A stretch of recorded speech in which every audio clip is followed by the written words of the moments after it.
ठीक है, तो स्टार्ट करते हैं। Next part international relations. तो विजन आईएएस का जो मंथली करंट अफेयर्स है अगस्त मंथ का, उसमें हम इंटरनेशनल रिलेशन वाला पार्ट आज स्टार्ट कर रहे हैं। ठीक है, तो फर्स्ट टॉपिक से स्टार्ट करते हैं, इंडियन डायस्पोरा।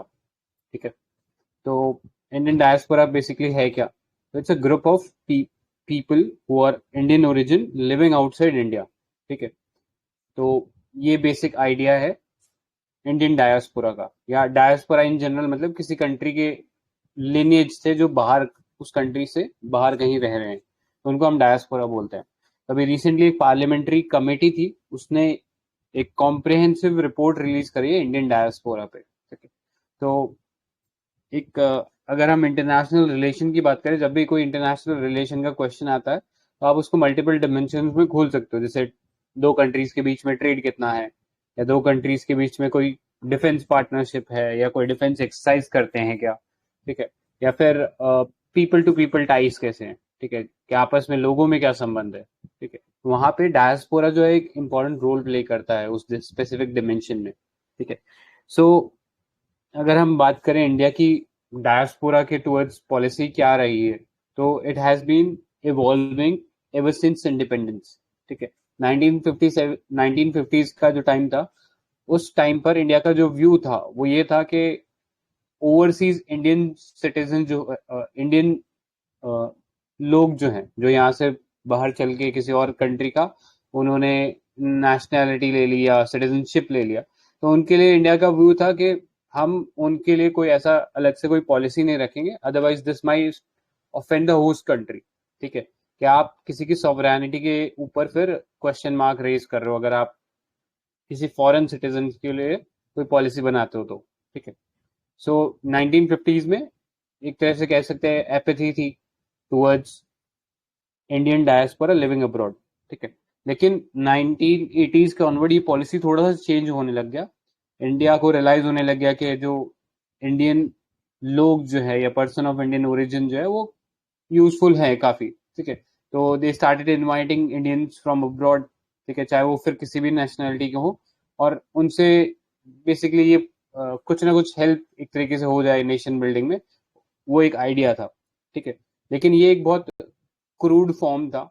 ये प्रॉपरली मटेरियलाइज होना शुरू हुआ पोस्ट 2000। ठीक है, जब बहुत सारे मेजर्स लिए गए, जैसे person of Indian origin card मिलने लगा, प्रवासी भारतीय दिवस सेलिब्रेट होने लगा। ठीक है, इसके अलावा एनआरआई फंड, वोटिंग राइट्स, इन सब चीजों की भी बात होने लगी थी। ठीक है, तब हम कह सकते हैं कि कॉम्प्रिहेंसिव पॉलिसी तैयार हुआ था इनके लिए।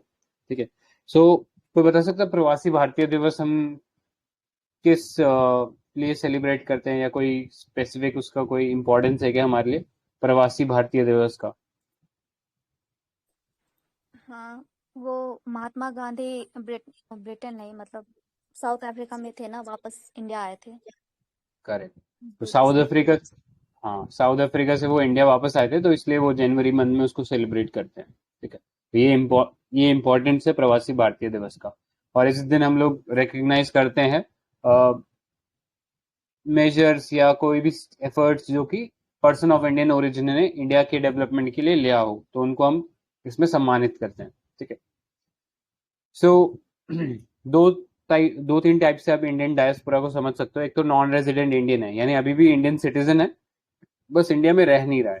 ठीक है, एक तो ये कैटेगरी हो जाती है। दूसरा कि वो इंडिया का सिटीजन ही नहीं है, बट उसके एंसेस्टर्स कभी ना कभी इंडिया में रहा करते थे। ठीक है, तो उनको हम कहते the person of Indian origin. ठीक है, सो ये थोड़ा सा डिफरेंस पता होना चाहिए एनआरआई में और ओवरसीज सिटीजन या फिर पर्सन ऑफ इंडियन ओरिजिन में। ठीक है, सो इंडिया के पास अभी लार्जेस्ट डायस्पोरा है वर्ल्ड के अंदर। ठीक है, हमारे इंडियन जो लोग हैं अलग अलग कंट्रीज में फैले हुए हैं, dating back to the colonial period. ठीक है, तब से हमारे कंट्री के जो लोग हैं इधर से उधर फैले हुए हैं। ठीक है, चाहे फिर वो यूरोप हो, साउथ अफ्रीका हो, साउथ अमेरिका हो, नॉर्थ अमेरिका हो, मतलब जो भी कॉन्टिनेंट आप सोच सकते हो वहां पे इंडियंस फैले हुए हैं बहुत पहले से ही। ठीक है, तो उसी का नतीजा है कि हम आजकल जैसे देखते हैं कि रेमिटेंसेस रेमिटेंसेस आई गेस पता ही होगा सब लोगों को, कि जो बाहर से जो नेशनल्स है वो हम इंडिया के अंदर कुछ पैसा भेजते हैं। ठीक है, रेमिटेंस में और नॉर्मल सर्विसेज में ये फर्क होता है कि जब भी कोई सर्विसेज में कोई ट्रांजैक्शन होती है तो उसके बदले कोई कमोडिटी या कोई सर्विस डिलीवर की जाती है, बट रेमिटेंस में ऐसा कुछ नहीं होता, वो वन वे फ्लो होता है ट्रांजेक्शन का, ठीक है, उसके अगेंस्ट में कुछ चीज आती नहीं है। तो India is the largest remittance receiver, ठीक है। तो हमारा जो करंट अकाउंट डेफिसिट बोल सकते हो वो थोड़ा कम रहता है बिकॉज ऑफ दोज रेमिटेंसेस, ठीक है। तो रेमिटेंसेस बहुत इंपॉर्टेंट रोल प्ले करते हैं हमारे इंडियन इकोनॉमी में। देन अगर हम बात करें बेनिफिट्स क्या है डायस्पोरा होने के, जैसे हमने बात किया कि इंटरनेशनल रिलेशन में आप बात करते हो पीपल टू पीपल टाइज की, कि आपस में लोगों का क्या रिलेशन है, तो वहां पे इंपॉर्टेंट रोल प्ले करता है डायस्पोरा, ठीक है। तो बेनिफिट उनके होते हैं कि एक तो they act as ambassador of India's interest abroad, work as bridge between Indian government and their host countries, ठीक है, driving in getting foreign remittances and investment from abroad to India, ठीक है। तो आई थिंक ये वाला point तो just अभी cover किया ही था। Play a very important role in social and economic development of India, ठीक है। जैसे आप बोल सकते हो कि Indian based person of Indian origin जो कि बाहर यूएस की बड़ी बड़ी कंपनीज के अंदर हेड कर रहे हैं, ठीक है, तो उनकी कहीं ना कहीं पॉलिसीज के अंदर एक इंडियन बाइस रहता ही है कि वो थोड़ा कोशिश करते हैं कि इंडिया में हम उनको लेके जाएं उन कंपनीज को और उनसे कंट्री का सोशो इकोनॉमिक डेवलपमेंट कराएं, ठीक है। जैसे अब गूगल के एग्जाम्पल ले लीजिए, तो गूगल बहुत सारे ऐसे सोशल डेवलपमेंट प्रोग्राम्स के अंदर भी पार्टिसिपेट कर रहा है। तो हम कह सकते हैं कहीं ना कहीं सुंदर पिचाई का होना, माइक्रोसॉफ्ट में सत्या नडेला का होना, मास्टर कार्ड में भी इंडियन पर्सन ही है जो हेड कर रहे हैं उसको, ठीक है। तो ये सब चीजें इन्फ्लुएंस करती हैं इंडिया के सोशो इकोनॉमिक डेवलपमेंट में, ठीक है। फर्दर एक Indian voice various multilateral forums में वो बनते हैं ऐसे लोग, ठीक है। जैसे अभी रिसेंटली एक सम इवेंट ऑर्गेनाइज हुआ था यूएस के अंदर, हाउडी मोदी, ठीक है, जब हमारे पीएम जो है वो यूएस में गए थे ह्यूस्टन टेक्सास के अंदर, तो वहां पे एक बहुत बड़ा इवेंट हुआ था, ठीक है। तो वो कहीं ना कहीं उसमें डायस्पोरा का बहुत इंपॉर्टेंट रोल था, क्योंकि सिर्फ इंडिविजुअल लेवल पे मतलब सिर्फ गवर्नमेंट के लेवल पे वो वैसा बड़ा इवेंट बना पाना बहुत मुश्किल होता है, ठीक है। उसमें आप चाहते हो कि फॉरेन डिग्नेटरीज, फॉरेन कंपनीज के सीईओज भी आए, तो कहीं ना कहीं इंडियन डायस्पोरा ही उनको लेके आता है, अट्रैक्ट करता है, ठीक है। सो ये सब कुछ इंपॉर्टेंस होते हैं डायस्पोरा के। इसके अलावा रिसर्च वगैरह में भी बहुत हेल्प होती है, ठीक है, तो वो हम आगे देखेंगे। सो इंडियन डायस्पोरा जो है काफी डाइवर्स है। This comprises of people working as labourers to scientist और to CEOs of important companies, ठीक है। बट जो मेजर कंसेंट्रेशन है हमारे डायस्पोरा का वो कुछ लिमिटेड पॉकेट्स में है, जैसे यूएस हो गया, Canada, Australia, Gulf countries, South and West Africa हो गया, या ग्रिमित्या कंट्रीज हो गई, ठीक है। ग्रिमित्या कंट्रीज अभी देखेंगे, बट आप इसमें नोटिस करोगे कुछ ऐसी कंट्रीज हैं जो बिल्कुल भी, जहाँ पे शायद हम इतना इंडियन इन्फ्लुएंस नहीं देखते हैं, जैसे कि लैटिन अमेरिकन कंट्रीज हो गई, ब्राजील, चाइल, बोलिविया, अर्जेंटीना, यहाँ पे इतने ज्यादा इंडियंस नहीं है। तो रीजन उसका यही है, एक तो सोशो इकोनॉमिक डेवलपमेंट उन कंट्रीज का इंडिया के बराबर था, तो इसलिए कोई पुश फैक्टर नहीं था उन कंट्रीज की तरफ जाने के लिए। इसीलिए हम देखते हैं कि जो लैटिन अमेरिका है वो इंटरनेशनल रिलेशन में, मतलब इंडियन इंटरनेशनल रिलेशन के पर्सपेक्टिव से आप बहुत कम सुनते हो, बिकॉज लोग ही ज्यादा नहीं है वहां पे इंडियन जो इन्फ्लुएंस कर सकें इंडियन पॉलिसी मेकर्स को कि हम वहां जाके इन्वेस्ट करें, ठीक है। सो आगे बढ़ने से पहले ये पता होना चाहिए ग्रिमित्या कंट्रीज क्या थी, ठीक है। तो ग्रिमित्या कंट्रीज बेसिकली ऐसी कंट्रीज थी जहां पे इंडियंस को एज इंडेंचर्ड लेबर ले जाया गया था, ठीक है, to work in plantation in British colonies, ठीक है। तो इन कंट्रीज को ग्रिमित्या बोलते थे, जैसे साउथ अफ्रीका हो गया, डेमोक्रेटिक रिपब्लिक कॉन्गो जैसी कंट्रीज हो गई, ठीक है, Fiji, Mauritius, Jamaica, south African Guana, Suriname, ठीक है। तो इन कंट्रीज में खास बात देखोगे ये सभी कंट्रीज ना ट्रॉपिकल कंट्रीज है, ठीक है, फिजी, जमाइका, साउथ अफ्रीका, ठीक है, मतलब नियर अबाउट ट्रॉपिकल कंट्रीज हैं। तो रीजन क्या था कि यहाँ पे अच्छा प्लांटेशन के लिए स्पेस अवेलेबल था लेकिन लोग नहीं थे, ठीक है। तो ये इंडिया से इन लोगों को कॉन्ट्रैक्ट पे लेके जाते थे, इसीलिए हम यहाँ पे शब्द इस्तेमाल करें इंडेंचर्ड लेबर, हम यहाँ पे स्लेव शब्द का इस्तेमाल नहीं कर रहे हैं, ठीक है। तो स्लेव शब्द इस्तेमाल करने का एक रीजन ये भी था कि बाय दिस टाइम जब प्लांटेशन के लिए इंडिया से लोगों को ले जाने लगे तो ब्रिटेन के अंदर स्लेवरी को अबॉलिश कर दिया गया था। तो ब्रिटेन में I think near about 1820s में स्लेवरी को अबॉलिश कर दिया गया था। और इंडिया का जो मॉडर्न इंडिया में आपने पढ़ा भी होगा, जो 1833 का एक्ट था उसके अंदर स्लेवरी को कैटेगोरिकली ये बोला था कि अब स्लेवरी अबॉलिश कर दी गई है, ठीक है। इसीलिए इस पर्टिकुलर पीरियड ऑफ टाइम पे हम शब्द इस्तेमाल करते हैं इंडेंजर्ड लेबर, ऑल्दो उन्हें ट्रीट वो स्लेव्स की तरह ही करते थे कि यहाँ से ले जाते थे और फिर उनको वापस आने के लिए कोई रास्ता नहीं बचता था, फिर उनको लेबर की तरह ही काम करना पड़ता था। वर्किंग कंडीशन भी बहुत खराब थी, बस कह सकते हैं कि स्लेव्स के लिए और ज्यादा खराब होती। तो उस मामले में थोड़ा सा स्लेव से बेटर थे, लेकिन ज्यादा कुछ खास नहीं था, ठीक है। वो ह्यूमन डिग्निटी वाला कोई कॉन्सेप्ट उस टाइम भी नहीं था इंडेंचर्ड लेबर के लिए। इसीलिए आप देखते हो महात्मा गांधी का जो स्ट्रगल होता है पूरा का पूरा साउथ अफ्रीका में, वो इन इंडेंचर्ड लेबरर्स के बिहाफ पे ही होता है, ठीक है। तो याद रखना है ग्रामीण कंट्रीज क्या है, ये इंपॉर्टेंट है डायस्पोरा पार्ट के अंदर, ठीक है। रेमिटेंसेस की बात करें तो इंडिया सबसे ज्यादा लार्जेस्ट रेसिपिएंट है रेमिटेंसेस का। US $87 billion of remittances are send by Indian diaspora, ठीक है। और ये हर साल बढ़ता ही जा रहा है, ये वर्ल्ड बैंक का रिपोर्ट है, तो आप ये कोट कर सकते हो क्या इंपॉर्टेंस है डायस्पोरा का, ठीक है। और डायस्पोरा के साथ जो एंगेजमेंट है उसमें एक 4C अप्रोच आपको पता होना चाहिए, केयर, कनेक्ट, सेलिब्रेट, कॉन्ट्रीब्यूट, ठीक है। ये 4 अप्रोच जो है ये एक तरीके से एक स्ट्रैटेजी है, मल्टी प्रोंग या 4 प्रोंग स्ट्रैटेजी है, जिसके थ्रू हम डायस्पोरा के साथ एंगेजमेंट बनाते हैं, ठीक है। नेक्स्ट मेजर लकूनाज जो इस कमेटी ने, जो पार्लियामेंट्री कमेटी थी जिसने आइडेंटिफाई किए और उन्होंने ये कुछ हाईलाइट किए हैं कि कुछ इश्यूज हैं जिन्हें एड्रेस करना जरूरी है।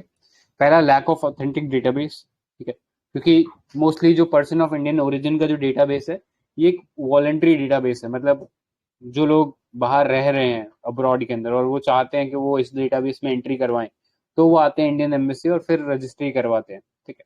तो इस कारण हमारा जो डेटाबेस है उतना कॉम्प्रिहेंसिव नहीं है, बहुत सारे लूप होल्स है या लोग नहीं आ रहे हैं जो होने चाहिए थे, ठीक है। तो उस चीज को एड्रेस करने की जरूरत है कि लोगों को आना ना पड़े, आप कुछ ऐसा प्रोएक्टिव स्टेप लो जिससे आप सीधा उन तक पहुंच सको और उनका डेटाबेस कलेक्ट कर सको। Next, exclusion of large population.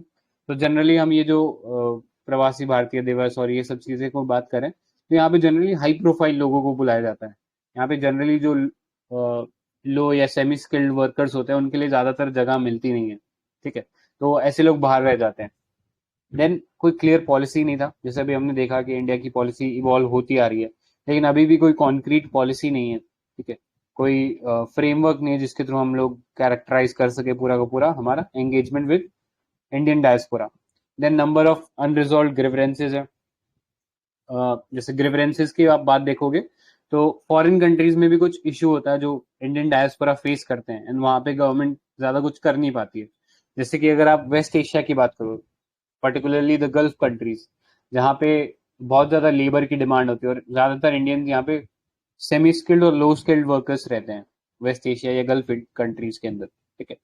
तो बहुत बार इन कंट्रीज में इंस्टेबिलिटी देखने को मिलती है, जैसे ओमान हो गया, यमन हो गया, ठीक है। यमन, इराक, ये सब कंट्रीज में कभी बहुत लार्ज स्केल पे इंडियंस रहा करते थे, लेकिन पॉलिटिकल इंस्टेबिलिटी के चक्कर चलते बहुत सारे इंडियंस वहीं फंस के रह गए और जो निकल गए तो फिर वो बहुत पुअर लाइफ जी रहे थे, ठीक है।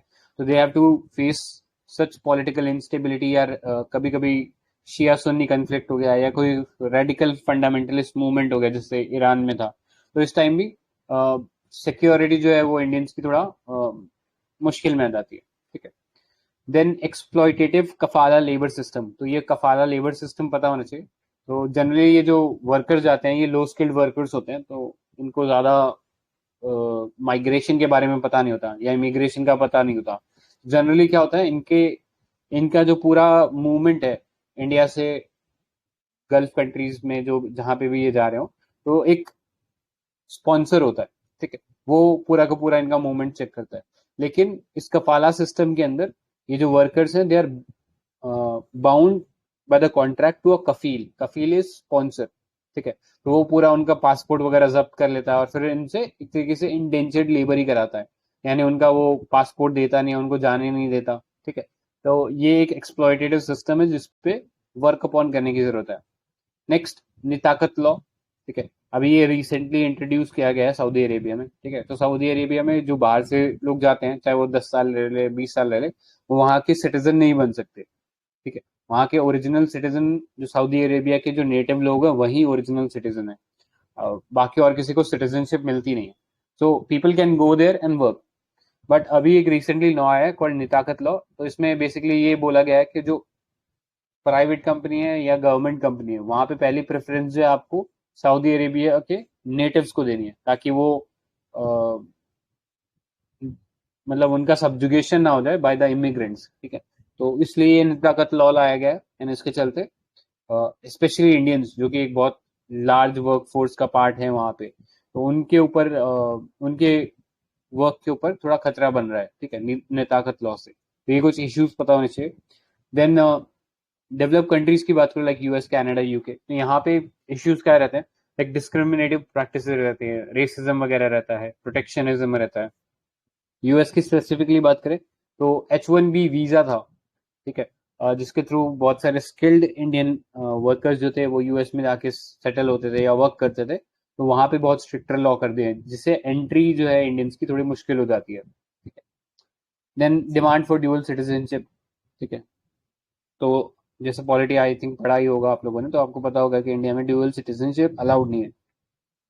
बट यहाँ पे कई कंट्रीज डिमांड करती हैं कि ड्यूअल सिटीजनशिप हो. तो वो भी एक इशू क्रिएट करता है. ठीक है. अपार्ट फ्रॉम दैट कुछ जनरल इशू हैं, तो वो आई थिंक स्पेसिफिकली देखने की जरूरत नहीं है.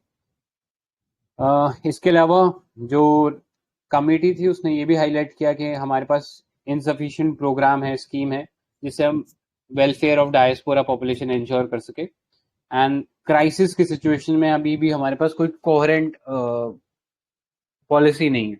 जैसे अभी रिसेंटली हम बात करें यूक्रेन और चाइना से, बहुत सारे मेडिकल स्टूडेंट जो थे वो आए थे. ठीक है. यूक्रेन का तो आपको पता ही है. एंड सिमिलरली चाइना से भी बहुत सारे आए थे. लेकिन चाइना ने वापस इंडिया से फ्लाइटें जो है अभी रिज्यूम करी है, मतलब 2 सालों के बाद ऑलमोस्ट अब रिज्यूम करी है जाकर फ्लाइट्स.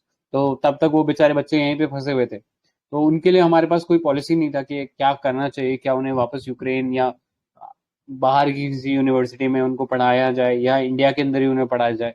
तो इस पे कोई कॉम्प्रहेंसिव पॉलिसी अभी तक भी तैयार नहीं है हमारे पास. ठीक है. तो ये एक इशू है जिसको एड्रेस करने की जरूरत है. तो कमेटी ने कुछ रिकमेंडेशन भी दिए जो अपने को पता होने चाहिए, जनरली आंसर में लिख सकते हैं. तो पहला, एक पॉलिसी डॉक्यूमेंट लेके आओ. नेक्स्ट, मेंटेन करो डेटाबेस. ठीक है. जैसे अभी रिसेंटली हमने एक कोविड के दौरान एक डेटाबेस बना था कॉल्ड स्वदेश. स्वदेश में क्या था कि बाहर से जो फॉरेन कंट्री से जो इंडिया में वापस आ रहे थे लोग, चाहे वो NRI हो या पर्सन ऑफ इंडियन ओरिजिन हो, उन सबका एक डेटाबेस क्रिएट किया गया था ताकि उनको एम्प्लॉयर्स के साथ मैचअप किया जा सके. ठीक है. ताकि उनके स्किल का एक बेटर यूटिलाइजेशन हो सके. तो इस टाइप के और डेटाबेस बनाने की जरूरत है. रिव्यू करना चाहिए प्रवासी भारतीय दिवस को, ताकि ये सिर्फ हाई प्रोफाइल लोगों तक लिमिटेड ना रहे, इसमें नॉर्मल लोग भी पार्टिसिपेट कर पाए. Then next is para diplomacy. Para diplomacy again एक बहुत इंपॉर्टेंट कीवर्ड है, पता होना चाहिए. पैरा डिप्लोमेसी बेसिकली स्टेट्स जो है, मतलब वैसे तो फॉरेन रिलेशन का जो काम है वो यूनियन का रहता है, लेकिन जो बॉर्डरिंग स्टेट्स हैं वो भी इम्पोर्टेंट रोल प्ले करते हैं इंटरनेशनल रिलेशन में. जैसे तमिलनाडु हो गया, तो वो एक इम्पोर्टेंट रोल प्ले करता है श्रीलंका के पर्सपेक्टिव से. ठीक है. ऐसा हम स्टेट्स को अलाउ कर सकते हैं कि वो पैरा डिप्लोमेसी कुछ मेजर्स परस्यू कर सकें. ठीक है. Next, quantitative and qualitative improvement in grievance redressal. Cultural diplomacy कर सकते हैं. ठीक है. तो basically meaning deepening engagement through organization of cultural event at missions and consulate showcasing rich historical and cultural heritage of India. ठीक है. तो एक कीवर्ड इस्तेमाल होता है जब भी ये कल्चरल डिप्लोमेसी और इन सब चीजों की बात करते हैं, तो एक वर्ड होता है कॉल्ड सॉफ्ट पावर. ठीक है. तो कोई बता सकता है व्हाट इज सॉफ्ट पावर, या कैसे डिफरेंट होती है सॉफ्ट पावर और हार्ड पावर?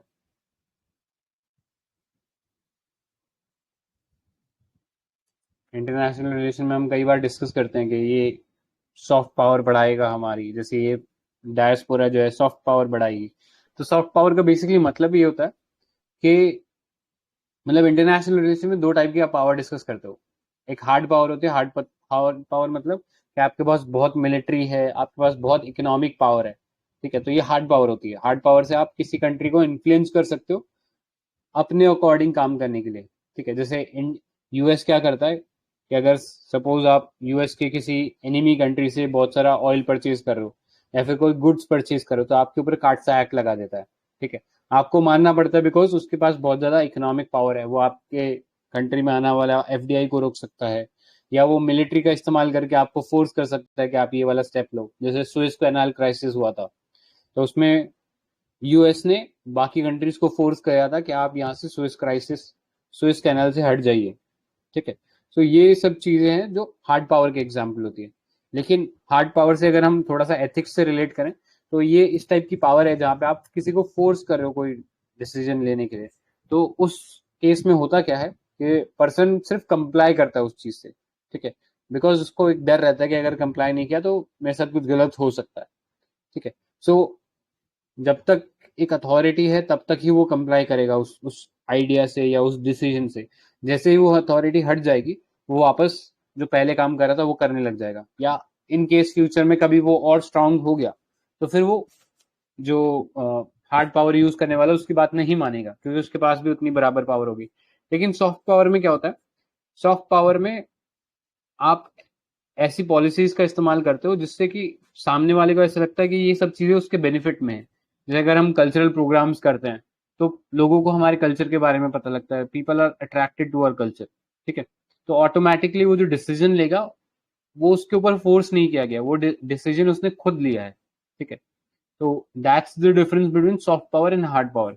तो हार्ड पावर को बनाने में उतना टाइम नहीं लगता। अगर आपने अपनी मिलिट्री फटाफट तैयार कर ली है तो automatically you have a hard power. लेकिन सॉफ्ट पावर जो है वो एक बहुत लॉन्ग प्रोसेस होता है कि धीरे धीरे लोगों को कल्चर समझ में आता है, धीरे धीरे लोगों को उसकी तरफ अट्रैक्शन डेवलप होता है, and that's how soft power develops. ठीक है, जैसे यूएस का एक अपना सॉफ्ट पावर था, जो पॉप कल्चर था वहाँ का, जो अमेरिकन ड्रीम जो बेचा था। ठीक है, अमेरिकन ड्रीम मतलब कि आप अमेरिका में आओगे, अच्छी लाइफ मिलेगी, अच्छा घर मिलेगा, और आप बहुत तेजी से अमीर हो जाओगे। ठीक है, तो ये एक अमेरिकन ड्रीम बेचा गया था। ठीक है, ये एक सॉफ्ट पावर थी जिसके चलते यूएसएसआर और यूएस में अगर किसी से भी उस टाइम पूछते तो सब लोग यूएस को प्रेफर करते, बिकॉज वो सॉफ्ट पावर थी। ठीक है, सो this was about Indian diaspora. ठीक है, तो ये रिपोर्ट था जो पता होना चाहिए अपने को। इसमें चैलेंजेस भी थे, इसमें वे फॉरवर्ड भी इन्होंने बता दिया था। ठीक है, अपार्ट फ्रॉम दैट कुछ इनिशिएटिव्स देख लेना जो गवर्नमेंट ने लिए हैं फॉर इंडियन डायस्पोरा। जैसे प्रवासी भारतीय दिवस हमने डिस्कस कर लिया। इसके अलावा नो इंडिया प्रोग्राम हो गया, scholarship program for diaspora children हो गया, विदेश संपर्क सीरीज हो गया। ठीक है, तो ये कुछ इनिशिएटिव है जिससे अट्रैक्ट करते हैं हम लोग इंडियन डायस्पोरा को टुवर्ड्स कंट्रीब्यूटिंग टू इंडिया, या इंडिया से एक लिंक रखने के लिए उनको इन्फ्लुएंस करते हैं। इसके अलावा कुछ पोर्टल्स या कुछ हमने वेबसाइट्स बनाए हुए हैं, जैसे कि मदद पोर्टल हो गया, ई माइग्रेट हो गया, इंडियन कम्युनिटी वेलफेयर हो गया, प्रवासी भारतीय सहायता केंद्र हो गया। ठीक है, तो ये सब कुछ इनिशिएटिव्स हैं या पोर्टल्स हैं जो हेल्प करते हैं इंडियन नेशनल्स को कनेक्ट कर सके विद इंडियन गवर्नमेंट। ठीक है, इसके अलावा कोई अगर कोई ग्रीवेंस है तो उसको आप सीपी ग्राम्स करके जो पोर्टल है, centralize public grievance redressal and monitoring program, तो यहाँ पे भी आप इसको एड्रेस करवा सकते हो। अपार्ट फ्रॉम दैट जो साइंटिफिक कम्युनिटी है, क्योंकि इंडिया में R&D जो है इतना उस लेवल का नहीं है, तो बहुत सारे लोग जो है वो इंडिया से बाहर चला जाते हैं, जो जिसको हम ब्रेन ड्रेन बोलते हैं। ठीक है, अब वो ब्रेन ड्रेन को रिवर्स करने के लिए भी हम लोग कुछ प्रोग्राम चला रहे हैं, जैसे वज्र फैकल्टी स्कीम है। इसके अंदर जो बाहर के जो पर्सन ऑफ इंडियन ओरिजिन है, या फिर कोई रिनाउंड साइंटिस्ट वगैरह जो कभी इंडियन रहे हो या उनके एंसेस्टर इंडियन रहे हो, तो उनको बोला जाता है कि आप फैकल्टी के तौर पे आ सकते हैं, मतलब visiting faculty, not a permanent faculty, वो आ सकते हैं। इसके अलावा प्रभास हो गया, प्रवासी भारतीय एकेडमिक एंड साइंटिफिक संपर्क। ठीक है, तो ऐसे लोग जो इंडिया से बाहर चले गए थे because of this brain drain, तो अब उस ब्रेन ड्रेन को रिवर्स कर रहे हैं। ठीक है, तो ये प्रोग्राम्स पता होने चाहिए, वज्र, प्रभास, वैभव एक्सेट्रा, ये कुछ एग्जाम्पल्स है। ठीक है, सो this was all about Indian diaspora. इसमें किसी को कुछ ऐड करना है क्या? ठीक है, आगे चलते हैं। एक और इम्पोर्टेंट टॉपिक है इंडियन एंटार्क्टिक एक्ट। ठीक है, तो ज्योग्राफी के पर्सपेक्टिव से भी इम्पोर्टेंट हो जाता है, क्योंकि इस टाइप के जब कुछ एक्ट बनता है तो वो फिर यूपीएससी में प्री के अंदर वो ज्योग्राफी के पर्सपेक्टिव से भी पूछा जा सकता है, आईआर के पर्सपेक्टिव से भी पूछा जा सकता है। ठीक है, सो ये जो एक्ट है हमारे पार्लियामेंट ने अभी पास किया है। ठीक है, to give effect to Antarctic treaty the convention on conservation of Antarctic marine living resources and protocol of environment protection to the Antarctic treaty. ठीक है, तो एंटार्क्टिक ट्रीटी जो है वो एक कॉम्प्रिहेंसिव पॉलिसी डॉक्यूमेंट है, एक एग्रीमेंट्स हैं जिसके अंदर अगर आप डिटेल में देखोगे तो टोटल में 3 एग्रीमेंट हैं जिनको कलेक्टिवली हम एंटार्क्टिक ट्रीटी बोलते हैं। तो इन तीनों एग्रीमेंट्स को या कलेक्टिवली एंटार्क्टिक ट्रीटी को इफेक्ट देने के लिए इंडियन पार्लियामेंट ने इस एक्ट को पास किया था। ठीक है, ऑब्जेक्टिव क्या है इस एक्ट के? तो इंडियन एक्टिविटीज जो कि एंटार्क्टिका में हो रही है उनको बेसिकली ये रेगुलेट करेगा, जैसे कि माइनिंग हो गया या फिर कोई रिसर्च वर्क हो गया। ठीक है, तो इन सबको मॉनिटर करेगा और इन सब के ऊपर परमिशन या पेनल्टी, अगर वॉयलेशन होता है तो पेनल्टी भी लगाएगा। ठीक है, फर्दर अगर कोई डिस्प्यूट हो जाता है, ठीक है, किसी इंडियन सिटीजन, किसी इंडियन मिशन के अंदर with regards to Antarctic program, तो उसके लिए भी ग्रीवेंस रिड्रेसल के लिए एक मैकेनिज्म इसमें दिया गया है। ठीक है, कुछ सेशन कोर्ट्स जो होंगे उनको स्पेसिफिकली इस एंटार्क्टिका एक्ट को देखने के लिए डेजिग्नेट कर दिया जाएगा। ठीक है, सो ये आइडिया था बेसिकली इस एक्ट के बारे में। तो प्रोविजंस क्या क्या है? तो पहले तो ये लगेगा ऑन एनी इंडियन और फॉरेन सिटीजन। ठीक है, मतलब फॉरेन सिटीजन पे तब जब वो किसी इंडियन ग्रुप का पार्ट होगा, एक्सपीडिशन का पार्ट होगा। ठीक है, तब उसके ऊपर वो लग सकता है। अदरवाइज जो फॉरेन सिटीजन होंगे, जैसे नेपाल का है तो नेपाल का अपना हो सकता है एंटार्क्टिक लॉ हो, या फिर यूएस का है तो उसका अपना एंटार्क्टिक लॉ होगा। ठीक है, तो वो उनके लॉ अलग चलेंगे। हमारा जो लॉ है वो इंडिया और इंडियन के इंटरेस्ट उसके हिसाब से चलेगा। So this also leads to establishment of committee on Antarctic governance and environment protection। ठीक है, तो ये कमेटी जो है इसके हेड कौन होंगे? Secretary of ministry of earth sciences, तो वो इसके हेड होंगे इस कमेटी के, committee on Antarctic governance and environment protection. ठीक है, फिर इसके अंदर परमिट्स वगैरह दिए जाएंगे या परमिट मॉनिटरिंग हो सकती है, कंप्लायंस जो ट्रीटी है क्या उससे कंप्लाई हो रहा है, तो उसके रिगार्डिंग जो स्टैंडर्ड्स होंगे वो भी दिए जाएंगे। क्या फीस चार्ज की जाएगी फॉर दीज परमिट वो भी डिसाइड होगा। कैसे वेस्ट का सिस्टम जो है वो वर्क करेगा, मतलब कैसे क्लासिफिकेशन होगा, कैसे उसका डिस्पोजल होगा, ये सब भी डिसाइड किया जाएगा इस एक्ट के थ्रू। ठीक है, apart from that mineral resources activity, non native animal species या माइक्रो ऑर्गेनिज्म को कैसे इंट्रोड्यूस करना है या करना है कि नहीं करना है। ठीक है, ये सब चीजें भी इसके अंदर ध्यान में रखा जाएगा। Apart from that entering into Antarctica specially protected area, marine protected area. ठीक है, जैसे हम लोग वाइल्ड लाइफ सेंचुरीज वगैरह पढ़ते हैं तो वैसे ही यहाँ पे एक मरीन प्रोटेक्टेड एरिया भी है, तो उस पे कैसे वर्क होगा या उसका वायलेशन तो नहीं होगा। ठीक है, ये सब चीजें भी इस ट्रीटी के अंदर आती है और ये एक्ट जो है उन सब चीजों को एनफोर्स करता है। ठीक है, अब थोड़ा सा ब्रॉडली एक बार एंटार्क्टिक ट्रीटी देख लेते हैं। तो एंटार्क्टिक ट्रीटी 1961 में साइन हुई थी। ठीक है, जब 12 ओरिजिनल मेंबर्स जो थे इन्होंने रेटिफाई कर दिया था। तो बस इतना याद रख लो, इसमें इंडिया नहीं था, बाकी जितनी भी बड़ी बड़ी इंपॉर्टेंट कंट्रीज है आप सब इसमें देख सकते हो, जैसे यूके हो गया, यूएसएसआर हो गया, साउथ अफ्रीका हो गया, यूएस हो गया। ठीक है, तो ये तो कंट्रीज तो उस टाइम कह सकते हो सुपर पावर्स थी या ग्रेट पावर्स थी, तो ये तो होनी ही थी।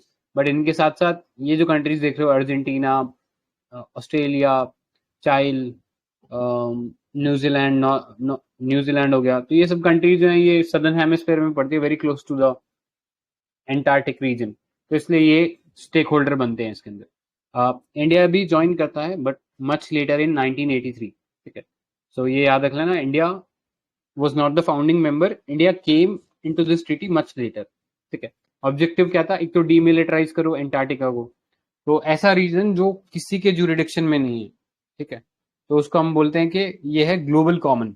जैसे ओशन है तो वो एक ग्लोबल कॉमन है, एंटार्क्टिका में किसी का वो रूल नहीं है तो वो भी एक ग्लोबल कॉमन है। ठीक है, तो ये ट्रीटी स्पेसिफिकली इसीलिए लाई गई थी बिकॉज जैसे आप देखते हैं वर्ल्ड हिस्ट्री के अंदर कि अफ्रीका का कैसे पेपर पार्टीशन कर दिया था यूरोपियंस ने। ठीक है, कॉलोनीज बनाने के नाम पर, तो वैसा चीज एंटार्क्टिका के साथ ना हो इसीलिए यहाँ पे डीमिलिटराइज करने की बात कही गई थी। ठीक है, establish a zone of peace and research activities, set aside dispute over territorial sovereignty. ठीक है, ऐसा ना हो कि कोई कंट्री का लोग अपने झंडे ले जाकर लगा दें एंटार्क्टिका में और बोले कि ये रीजन हमारा है। तो ये सब चीज ऐसे कन्फ्लिक्ट ना हो, इसके लिए ये ट्रीटी बनाई गई थी। ठीक है, तो रीजन कौन सा पड़ता है? 60 डिग्री साउथ लैटिट्यूड जो है वो हम कह सकते हैं कि ये एंटार्क्टिका ट्रीटी के अंदर कवर हो जाता। इसके अंदर 3 एग्रीमेंट्स थे जिनको कलेक्टिवली एंटार्क्टिक ट्रीटी बोला जाता है। Convention for conservation of Antarctic seals, convention on conservation of Antarctic marine living resources, protocol on environment protection to Antarctic treaty, Madrid protocol. ठीक है, तो ये सभी जो ट्रीटीज है इनको मतलब इनमें से 2 को इंडिया ने, एक को रेटिफाई किया हुआ है और एक को साइन किया हुआ है। ठीक है, रेटिफिकेशन और साइन में डिफरेंस पता होना चाहिए।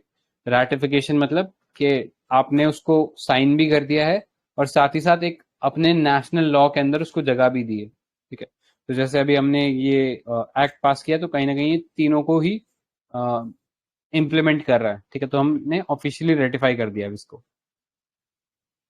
इसके अलावा इस एक्ट के अंदर nuclear explosion, disposable of nuclear waste वगैरह या किसी नॉन नेटिव स्पीशीज का इंट्रोडक्शन करना, ये सब भी परमिटेड नहीं है। ठीक है, सो इसके अलावा पेनल्टीज भी हैं। लेट्स से कुछ न्यूक्लियर एक्सप्लोजन रिलेटेड कुछ सामान पहुंच जाता है या कोई न्यू रेडियो एक्टिव सामान यहाँ पे पहुंच जाता है तो उसके लिए इम्प्रिजनमेंट के भी प्रावधान है अप टू 20 ईयर्स।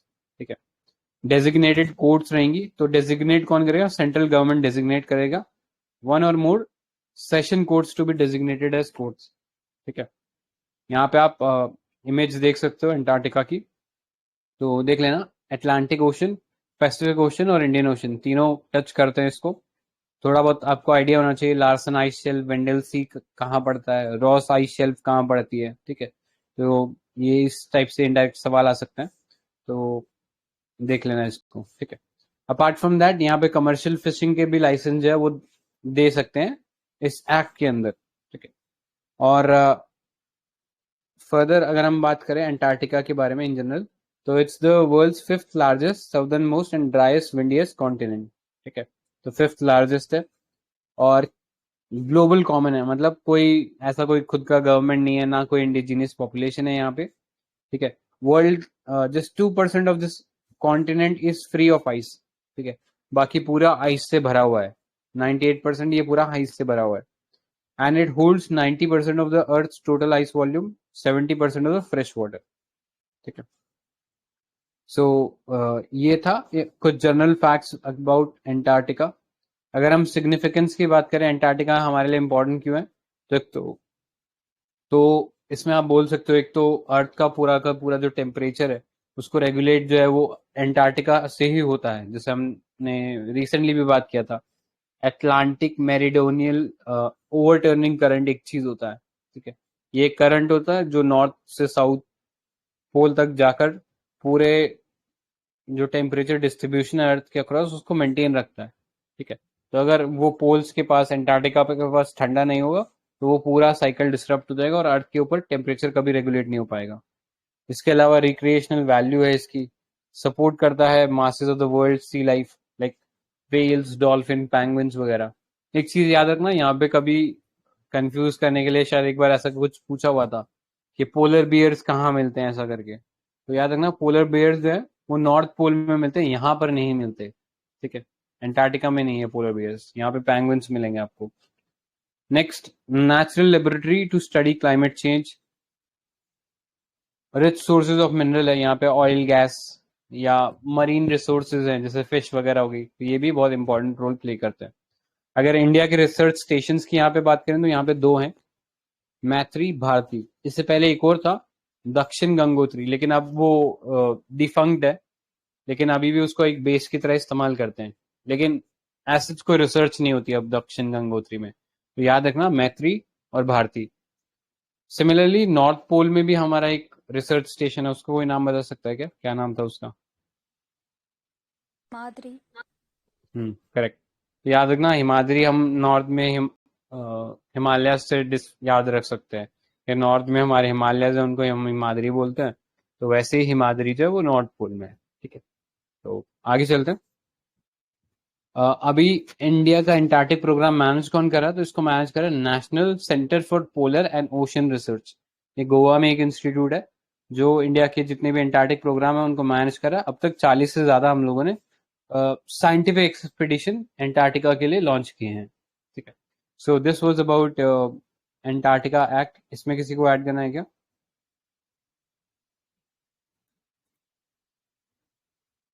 ठीक है, आगे चलते हैं। सप्लाई ऑफ क्रिटिकल मिनरल्स एक बहुत इंपॉर्टेंट टॉपिक है। GS3 में भी आ सकता है और GS2 में भी आ सकता है। ठीक है, सो अभी बेसिकली क्या हुआ है कि there is a growing concern कि India is not finding place in a US led initiative called mineral security partnership.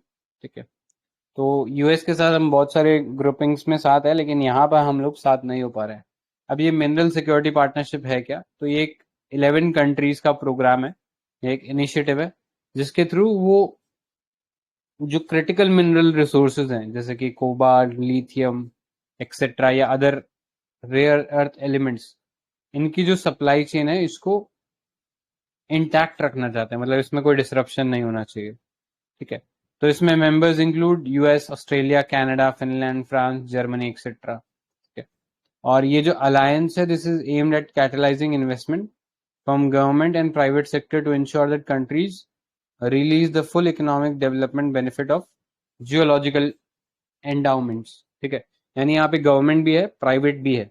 तो ये 11 कंट्रीज के गवर्नमेंट और प्राइवेट इन कंपनीज जो है वो सब मिलकर कोशिश करेंगे कि जितने ज़्यादा हो सके रिसोर्सेज को मैप किया जाए और उनको एक्सट्रैक्ट किया जाए। ठीक है, ताकि जितनी भी इकोनॉमिक रिक्वायरमेंट है इन मिनरल रिसोर्सेज की उसको सक्सेसफुली पूरा किया जा सके। ठीक है, अगर अभी करंटली डिस्ट्रीब्यूशन की बात करें, अगर हम बात करें क्रिटिकल मिनरल्स की, तो ये जो पूरी सप्लाई चेन है ये चाइना कंट्रोल कर रहा है। ठीक है, चाइना का एक बहुत बहुत बड़ा लैंडस्केप एरिया है। ठीक है, और इसीलिए उसके पास बहुत सारे ऐसे नेचुरल रिसोर्सेज हैं। लेकिन साथ ही साथ चाइना ने एक और चीज ये करी है कि अक्रॉस द वर्ल्ड भी उसने ये सब मिनरल्स को लोकेट किया है। जैसे चाइना ने लैटिन अमेरिकन कंट्रीज में जाके इन रिसोर्सेज को फाइंड आउट किया है और उनके साथ लॉन्ग टर्म कॉन्ट्रैक्ट कर लिए, ताकि जो पूरी जो क्रिटिकल मिनरल रिसोर्सेज है इसकी सप्लाई चेन्स के ऊपर डोमिनेंस बनी रहे। ठीक है, और इसी के कंटेक्स्ट में एक टर्म आजकल इंटरनेशनल रिलेशन में आप देख सकते हैं जिसको बोलते हैं वेपनाइजेशन ऑफ सप्लाई चेन। ठीक है, कि अब सप्लाई चेन पे आपका पूरा कंट्रोल हो गया तो आप जिसको चाहोगे उसको सामान बेचोगे। ठीक है, जैसे अभी US ने ताइवान को सपोज मिलिट्री इक्विपमेंट सप्लाई किए, तो चाइना ने US को इस तरीके से रिव्यू किया या उसको इस तरीके से वार्निंग दी कि अगर आप ताइवान को मिलिट्री इक्विपमेंट सप्लाई करोगे तो हम आपको रेयर अर्थ एलिमेंट का जो सप्लाई है वो रोक देंगे। ठीक है, तो इसको हम कह सकते हैं कि एक तरीके से आर्म ट्विस्ट करने की कोशिश कर रहा है अपनी बात मनवाने के लिए, यूजिंग द सप्लाई चेन, या सप्लाई चेन को रैंसम की तरह यूज कर रहा है या वेपनाइजेशन ऑफ सप्लाई चेन कर रहा है। ठीक है, तो इसी के अगेंस्ट कंट्री चाहती है कि हम लोग जो है चाइना के बियॉन्ड जाएं और अपने सप्लाई चेन को स्ट्रेंथन करें। ठीक है, सो याद रखना ऐसा ही कुछ इनिशिएटिव इंडिया, जापान और ऑस्ट्रेलिया का है जिसका नाम है सप्लाई चेन रेजिलिएंट इनिशिएटिव। लेकिन ये MSP मिनरल सिक्योरिटी पार्टनरशिप ये सप्लाई चेन के बारे में तो बात करता ही है, लेकिन specifically critical mineral supply chain के बारे में बात कर रहा है। ठीक है, तो ये आपको पता होना चाहिए कोर डिमांड क्या है इस पार्टनरशिप की। ठीक है, करंटली अगर हम बात करें तो वर्ल्ड का 70% जो रेयर अर्थ एलिमेंट्स हैं वो चाइना डोमिनेट करता है। इसके अलावा कुछ और वर्ल्ड के पॉकेट्स में जैसे कि डेमोक्रेटिक रिपब्लिक ऑफ कॉन्गो हो गया। ठीक है, वहां पे कुछ मिनरल रिसोर्सेज मिल जाते हैं, लैटिन अमेरिका में कुछ मिनरल रिसोर्सेज मिल जाते हैं, लेकिन ओवरऑल जो पूरा डोमिनेंस है वो चाइना का ही है इस मार्केट के अंदर। ठीक है, सो अगर हम डिफाइन करना चाहे क्रिटिकल मिनरल को कैसे डिफाइन करोगे, तो ऐसा कुछ mineral which is both primary and process are essential input in the functioning of modern technology. ठीक है, और अगर उसकी सप्लाई चेन डिसरप्शन से पूरी इकोनॉमी के ऊपर असर पड़ेगा तो उसको हम बोलेंगे क्रिटिकल मिनरल। ठीक है, तो याद रखना मॉडर्न टेक्नोलॉजी में उसका यूज होना चाहिए, और दूसरा उसके सप्लाई चेन डिसरप्शन से पूरी की पूरी इकोनॉमी में असर पड़ सकता है। ठीक है, तो इसमें एलिमेंट्स आप मेटालिक मिनरल्स भी देखते हो, नॉन मेटालिक एलिमेंट्स भी देखते हो। For example antimony, beryllium, cobalt, germanium etcetera. 17 rare earth element हो गया, रेनियम, टैंटलम एक्सेट्रा, ठीक है। सो एक ब्रॉड कैटेगरी है, नए नए एलिमेंट्स आ भी सकते हैं, ऐसा कोई वो कॉरेंट नहीं है कि हाँ इन्हीं को क्रिटिकल मिनरल बोलेंगे। कल को हो सकता है कि बहुत कॉमन सा मिनरल हो जो आज हमारे यूज में नहीं आ रहा है, कल को हो सकता है कि वो बहुत इंपॉर्टेंट हो जाए, तो उसको भी हम क्रिटिकल मिनरल कहना शुरू कर देंगे, ठीक है। तो ये क्लासिफिकेशन काफी डायनामिक है, ऐसा कोई एग्जॉस्टिव क्लासिफिकेशन नहीं है क्रिटिकल मिनरल्स का, ठीक है। अब अगर हम बात करें इंडिया अगर इस पार्टनरशिप से बाहर रहता है तो इंडिया के लिए क्या इश्यू हो सकता है, या in general critical mineral resources से इंडिया को क्या इश्यू हो सकता है।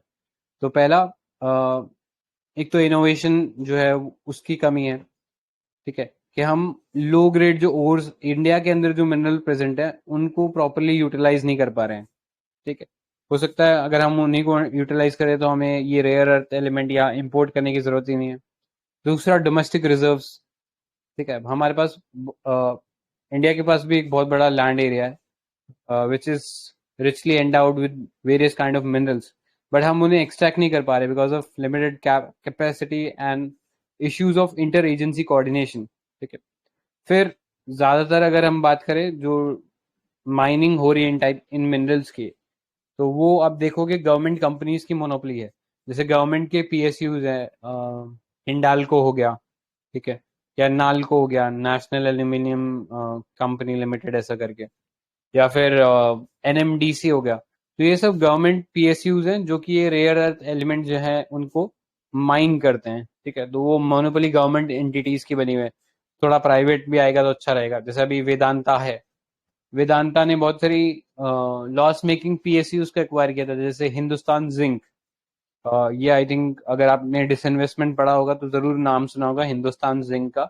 ये पहले एक गवर्नमेंट पीएसयू था, जब गवर्नमेंट के पास था तो लॉस मेकिंग था, लेकिन जब अटल बिहारी वाजपेयी की गवर्नमेंट आई तो उन्होंने इसको डिसइन्वेस्ट कर दिया था, ठीक है।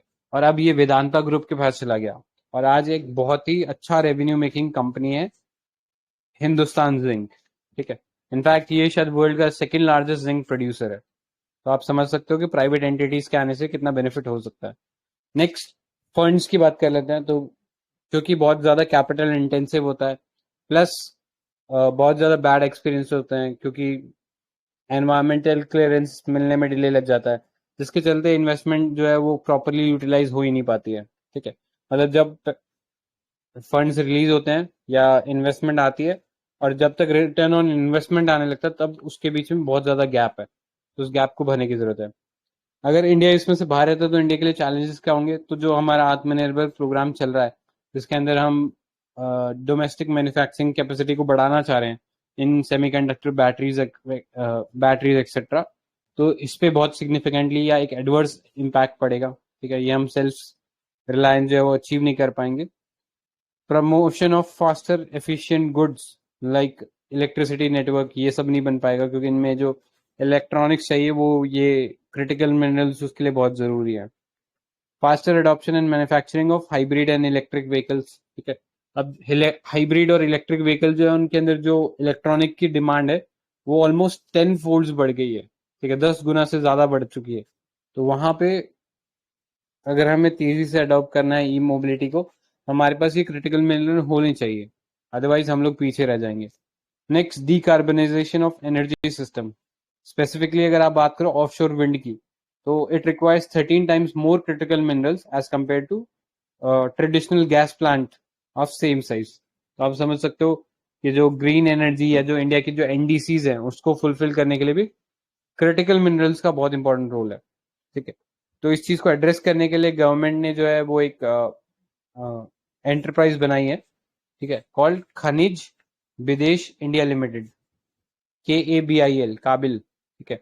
ये याद रखना, ये 3 सेंट्रल पब्लिक सेक्टर एंटरप्राइज या पीएसयूज उनका जॉइंट वेंचर है called NALCO, national aluminium company limited, Hindustan copper and mineral exploration limited. तो ये क्या करेगा, ये इंडिया के बाहर रिसोर्सेज को मैप करेगा और कोशिश करेगा कि बायलेटरल एग्रीमेंट्स के थ्रू इन कंट्रीज के साथ इन रिसोर्सेज को माइन किया जा सके, ठीक है, ताकि इंडिया में जो सप्लाई चेन है उसको रेजिलिएंट रखा जा सके। So this was with regards to critical minerals, इसमें आप वे फॉरवर्ड में देखो तो आप देखोगे कि इंटेलिजेंस सेंटर एस्टैब्लिश करने की बात की गई है ऑन क्रिटिकल मिनरल्स, ठीक है, जो एंटिसिपेट कर सके फ्यूचर डिमांड और सप्लाई को, और उसके अकॉर्डिंग क्रिटिकल इनपुट जो है वो गवर्नमेंट को या प्राइवेट एंटिटीज को दे सके, ताकि वो आगे जाके पहले ही डील जो है वो सिक्योर कर ले for exploration of these those minerals, ठीक है। Next, focus on domestic exploration. बाहर जाने के बजाय इंडिया के अंदर ही कोशिश करो कि ऐसे रिसोर्सेज को हम आइडेंटिफाई करें और माइन करें। प्रमोट करो रिसर्च, ताकि हमें ऐसे क्रिटिकल मिनरल्स को बाहर से जाके माइन ही ना करना पड़े, ऑलरेडी एग्जिस्टिंग जो मिनरल्स हैं उनसे इस्तेमाल करके बेटर प्रोडक्ट्स बना सकें, ठीक है। एनहेंस करें अपना स्ट्रैटेजिक स्टॉक पाइलिंग, जैसे हम पेट्रोल का स्टॉक पाइल करते हैं, ठीक है, स्ट्रैटेजिक रिजर्व बोलते हैं उनको, अक्रॉस इंडियन कोस्ट, कर्नाटका में एंड महाराष्ट्र के अंदर हम लोगों ने स्ट्रैटेजिक रिफाइनरीज या स्टॉक पाइलिंग ऑफ ऑयल के लिए इंफ्रास्ट्रक्चर तैयार किया है। तो वैसे ही हम लोग शायद स्ट्रैटेजिक मिनरल्स के लिए कुछ स्टॉक पाइलिंग कर सकते हैं, ताकि कभी भी ऐसा कोई शॉर्ट टर्म डिसरप्शन है तो we can meet the demands of the economy, ठीक है। So these are some of the challenges and way forward associated with India's critical mineral aspiration, ठीक है। तो इसमें किसी को कुछ ऐड करना है क्या? ठीक है, आगे चलते हैं, आज का लास्ट टॉपिक देखते हैं। So recently Palme international centre, international peace bureau और इंटरनेशनल ट्रेड यूनियन कन्फेडरेशन ने एक रिपोर्ट पेश किया है ऑन कॉमन सिक्योरिटी। तो सिक्योरिटी एक बहुत ही कॉमन सा नोशन है कि सिक्योरिटी हम बात करते हैं जब जब इंटरनेशनल रिलेशन में, तो जनरली हम लोग सिक्योरिटी की बात करते हैं तो हम कंट्री की सिक्योरिटी की बात करते हैं इन ट्रेडिशनल सेंस, यानी उसकी टेरिटोरियल इंटीग्रिटी बनी रहे। लेकिन सिक्योरिटी का मीनिंग में एक बहुत कॉम्प्रिहेंसिव या एक बहुत ब्रॉड आइडिया है। सिक्योरिटी सिर्फ हमारी टेरिटोरियल इंटीग्रिटी से सिक्योरिटी नहीं होती, हमें इकोनॉमिक सिक्योरिटी भी देखनी पड़ती है, हमें ह्यूमन सिक्योरिटी भी देखनी पड़ती है, हमें कल्चरल सिक्योरिटी भी देखनी पड़ती है, ठीक है। तो बहुत सारे डिमेंशन होते हैं सिक्योरिटी के, तो इसी चीज़ को कॉमन सिक्योरिटी में एड्रेस किया गया है। कॉमन सिक्योरिटी बेसिकली बोलता क्या है? It is basically a notion that no nation, community और individual can be secure without other nation, community and individual enjoying the same level of security, ठीक है। तो जब जब सिक्योरिटी इक्विवेलेंट नहीं होगी कंट्री के लिए, कम्युनिटी के लिए या इंडिविजुअल के लिए, तब तक हम कह सकते हैं कि कन्फ्लिक्ट चलता रहेगा, ठीक है। सपोज एक कंट्री डेवलप है, एक कंट्री पुअर है, ठीक है, तो जब तक दोनों में सेम लेवल का सिक्योरिटी नहीं होगा, जैसे फूड सिक्योरिटी नहीं होगा, तब तक कन्फ्लिक्ट चलता रहेगा, ठीक है। तो कॉमन सिक्योरिटी इसी चीज पे एड्रेस करता है। जैसे कि अगर हम बात करें यूक्रेन और अफगानिस्तान क्राइसिस, तो ये कोई जोग्राफिकली लिमिटेड इवेंट्स नहीं थे, इनका इम्पैक्ट पूरे वर्ल्ड के ऊपर हुआ। जैसे यूक्रेन क्राइसिस हुआ तो पूरे वर्ल्ड के अंदर गैस के प्राइस, फूड इन्फ्लेशन एकदम बहुत तेजी से बढ़ गया, ठीक है। सो इससे आप समझ सकते हो कि कोई भी ऐसा इंटरनेशनल रिलेशन में सिक्योरिटी कंसर्न जो है वो एक आइसोलेटेड इवेंट नहीं है, उसका एक ग्लोबल इम्पैक्ट होता है। तो 6 प्रिंसिपल दिए गए थे इसके अंदर कॉमन सिक्योरिटी के। तो पहला राइट टू ह्यूमन सिक्योरिटी था, building trust between nation and people is fundamental to peace and sustainable human existence. The next was there is no common security without nuclear disarmament, ठीक है। Nuclear डिसआर्मामेंट जब तक नहीं होगा, जब तक लोग न्यूक्लियर वेपन नहीं छोड़ेंगे, तब तक कोई कॉमन सिक्योरिटी नहीं होगी। फिर ग्लोबल और रीजनल कोऑपरेशन होना चाहिए, मल्टीलेटरलिज्म होना चाहिए, रूल ऑफ लॉ, जो डोमेस्टिक लेवल पे देखने को मिलता है वही चीज इंटरनेशनल लेवल पे भी देखने को मिलनी चाहिए। Next, dialogue, conflict prevention and confidence building measures should replace aggression and military force, ठीक है। जैसे इंडिया अभी रशिया यूक्रेन क्राइसिस पे भी बार बार बोलता रहा है कि वो war is not the solution, आपको डायलॉग से इसको रिजॉल्व करना चाहिए, ठीक है। तो वही चीज कॉमन सिक्योरिटी के प्रिंसिपल्स के अंदर बोली गई है। नेक्स्ट, बेटर रेगुलेशन होना चाहिए, ठीक है, थ्रू न्यूअर डायमेंशंस, जैसे कि साइबर स्पेस हो गया, आउटर स्पेस हो गया, इन सब डायमेंशंस के अंदर भी सिक्योरिटी को इंश्योर करने की जरूरत है। नेक्स्ट, अगर हम बात करें तो notion of common security is about non violent approaches to the universal need to be secure. ठीक है. So generally हम इंटरनेशनल रिलेशन में दो स्कूल ऑफ थॉट पढ़ते हैं. एक होता है रियलिस्ट स्कूल ऑफ थॉट, एक होता है थोड़ा सा लिबरल स्कूल ऑफ थॉट. ठीक है. तो रियलिस्ट बेसिकली ये बोलते हैं कि हर स्टेट जो है पावर पॉलिटिक्स के लिए उसको जाना चाहिए, अपनी पावर इंक्रीज करनी चाहिए, तभी सिक्योरिटी में इंश्योर हो पाएगी थ्रू डिटरेंस. ठीक है. कि सपोज मेरे पास बहुत स्ट्रांग वेपन है तो दूसरे कंट्री जो है मेरे खिलाफ एक्शन लेने से पहले 10 बार सोचेगा, बिकॉज मेरे पास अच्छे खासे वेपन्स है. तो इसको बोलते हैं डिटरेंस. लेकिन कॉमन सिक्योरिटी का आइडिया ये है कि जब सबके पास ही सेम लेवल के राइट्स होंगे, सेम लेवल की सिक्योरिटी होगी, सब लोग के पास फूड सिक्योरिटी बराबर है, तो ऑटोमेटिकली कोई कंफ्लिक्ट ही नहीं होगा कंट्रीज के बीच में, और उस सेंस में मिलिट्री की कोई जरूरत ही नहीं पड़ेगी. ठीक है. तो थोड़ा सा कॉमन सिक्योरिटी का कॉन्सेप्ट जो है वो आइडियलिस्टिक है. ठीक है. मतलब इतना ज्यादा प्रैक्टिकल ना हो, बट हाँ we should try to move towards those idealistic goals. ठीक है.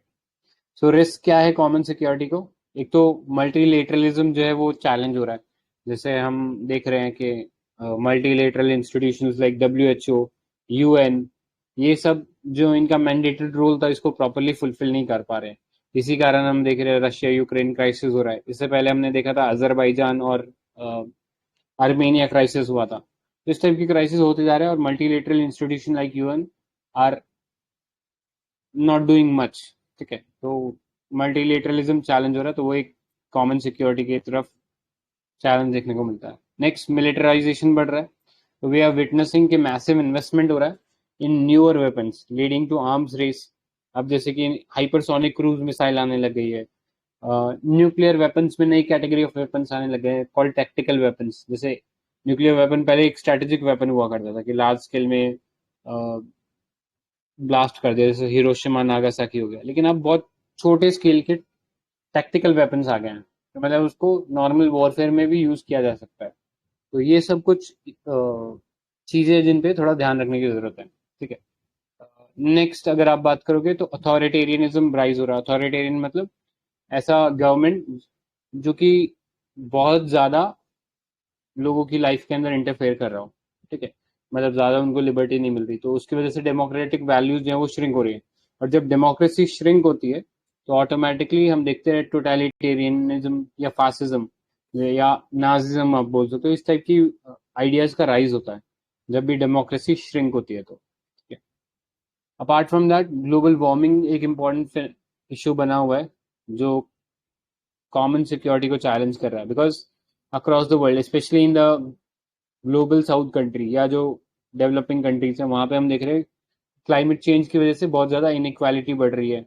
सी लेवल राइज की वजह से क्लाइमेट रेफ्यूजीज बढ़ रहे हैं. ठीक है. तो वो एक सिक्योरिटी इशू क्रिएट करता है. Apart from that inequality is also rising. जैसे ऑक्सफैम का रिपोर्ट है उसके अंदर बोला है कि इंडिया की इंडिया के जो टॉप 10% जो रिच पीपल है they are holding 77% of the wealth of India. ठीक है. तो इनइक्वालिटी बढ़ती है तो अगेन कन्फ्लिक्ट भी बढ़ता है. Next, future and current pandemics. तो जैसे अभी कोविड-19 में हमने देखा था कि हमारा यूनिवर्सली हेल्थ सर्विसेज जो है वो कितने इनएडिक्वेट है. ठीक है. तो वो भी अगेन इनइक्वालिटीज को राइज करने में हेल्प करते हैं. नेक्स्ट, अब अचीव कैसे कर सकते हैं कॉमन सिक्योरिटी को, कैसे हम पा सकते हैं? तो इसमें पहला करो कि जो ग्लोबल आर्किटेक्चर है या जो इम्पोर्टेंट मल्टीलेटरल इंस्टीट्यूशन है उनको स्ट्रेंथन करो. जैसे WTO हो गया, सार्क हो गया, GCC हो गया, आसियान हो गया, इन सबको और स्ट्रेंथन करने की जरूरत है. Next, immediate resumption of strategic stability talks between US Russia and US China. ठीक है. पहले हमने ट्रेड वॉर देखा था US चाइना वाला, और अब हम देख रहे हैं एक नया cold war between US and Russia. ठीक है. तो ये बेटर है कि ये कोल्ड वॉर जो है कोल्ड वॉर ना बने, पहले इसको डायलॉग के थ्रू रिजोल्व कर लिया जाए. Next, linking डिसआर्मामेंट with development. ठीक है. तो इंडिया का स्टैंड हमेशा से रहा है कि ग्लोबल डिसआर्मामेंट होना चाहिए. जैसे NPT के अंदर बोला गया केवल जो P5 कंट्रीज है उनके अलावा जिन्होंने भी न्यूक्लियर वेपन एक्वायर किया they should give up nuclear weapons. ठीक है. तो NPT को इसीलिए इंडिया ने साइन नहीं किया बिकॉज NPT के अंडर इंडिया का मानना है कि ये बहुत डिस्क्रिमिनेटरी है, और इंडिया का स्टैंड ये है कि डिसआर्मामेंट होगा तो ग्लोबल होगा और यूनिवर्सल होगा. ठीक है. Next, revitalise nuclear arms and control डिसआर्मामेंट. ठीक है। तो जो भी ट्रीटीज हैं जैसे कि intermediate range nuclear force treaty जो कि यूएस और रशिया के बीच में थी, तो इस टाइप की ट्रीटीज जो अभी अबेंडन कर दी गई इनको वापस इन्फोर्स किया जाए ताकि आर्म्स रेस वापस ना बढ़ पाए। ठीक है। Apart from that regulation of new military technologies outer space weapons, तो इन सब पे भी थोड़ा सा रेगुलेशन करने की जरूरत है। And lastly engage and involve civil society. ठीक है। तो आई थिंक एक एनजीओ था भी इस लाइन्स में जिसको शायद नोबेल पीस प्राइज मिला था, आई थिंक आई कैन था, जो कि न्यूक्लियर वेपन्स के अगेंस्ट उसने काफी काम किया था। तो इंटरनेशनल लेवल पे न्यूक्लियर वेपन्स का यूज जो है वो टैबू हो गया अब। ठीक है। जैसा कि अगर आप देखोगे यूएस ने पहले वियतनाम में हार गया, फिर अफगानिस्तान में भी ऑलमोस्ट हार ही गया, मतलब दोनों में ऐसा क्लियरली तो नहीं बोल सकते हार गया, बट ऑलमोस्ट हार ही गया था, लेकिन फिर भी उसने न्यूक्लियर वेपन का इस्तेमाल नहीं किया। ठीक है। तो वो कहीं ना कहीं इसी कारण था क्योंकि सिविल सोसाइटी ऑर्गेनाइजेशंस ने उसके अराउंड एक टैबू क्रिएट कर दिया है, तो लोग यूज करने में डरते हैं अब न्यूक्लियर वेपन्स। ठीक है। सो this was about common security. इसमें किसी को ऐड करना है क्या?